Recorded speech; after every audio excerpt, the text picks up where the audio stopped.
Comedy Nights was formed back in 2010 by a group of Rwandan youths who decided to bring humor and comedy to the masses, as well as giving local comedians a platform to perfect their craft. I recently caught up with the young comedians as they rehearsed for their upcoming comedy jam. We are rehearsing for the comedy jam, and it's like the last show that we'll do for the public here, comedy guys that love us, our public, and we're just rehearsing for it. Yeah. After recently landing a 30 million franc sponsorship deal, the comedian says a lot of people misunderstood the sponsorship deal, thinking that the group had actually received the sum in cash. However, the comedian was quick to explain that the sponsorship was specifically to rent out venues plus equipment for their upcoming shows in Kigali. It's not like it's money they give us like that. It's a sponsorship worth 30 million. It's to help us too in the quality of our work, because when you have to run up and down to search for sponsors and everything, you kind of like lose the focus on what you should do, like on stage. Sometimes you have to give up something to get something else. But now they give us the opportunity to only focus on our job and do it right. So it's all benefit for you guys that will come to see our shows. During the rehearsals, I also met the youngest member of the group.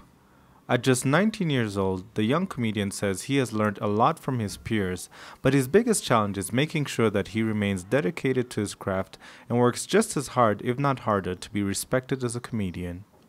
It's actually more challenging, because these guys, they don't give you time to slack off because you're young and everything, so you have to always keep up. After weeks of rehearsals, the Comedy Jam Holiday Special was finally here. The show drew a large crowd of comedy lovers. It also featured 2 regional comedians from Uganda and Burundi. I caught up with a Ugandan comedian fresh off the stage, and he explained to me that the Rwandan audience was one of his favorite audiences because of their quick response to his jokes. You're not so good. You are Indian guy, your head is not shaking. It's always awesome, man. This is like the 3rd time for me to perform here, but it's always cool, man. I love to perform. People are nice. People are very responsive. Kigali has the best audiences. For us comedians, we like to talk to people who listen. Now, people in Kigali, it's one of those audiences that I've been to. I think that they listen to a joke and they are following it up till you hit the punchline. So I'm always, every time I hear that I have a show here, I'm very proud. I'm like, oh, cool.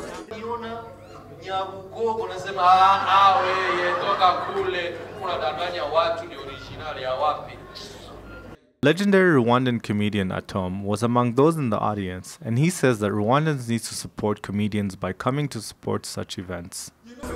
Such a particular country like Rwanda with our own renowned story and history.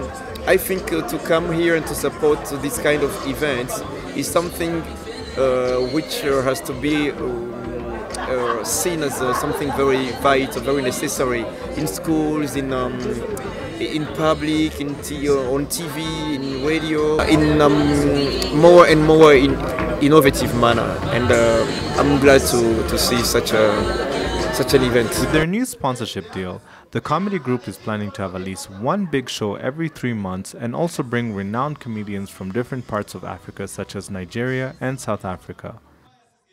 2015 looks to be a very promising, rib-cracking stand-up comedy revolution for the Comedy Nights. One joke at a time. Alan Karekire, Rise and Shine Rwanda.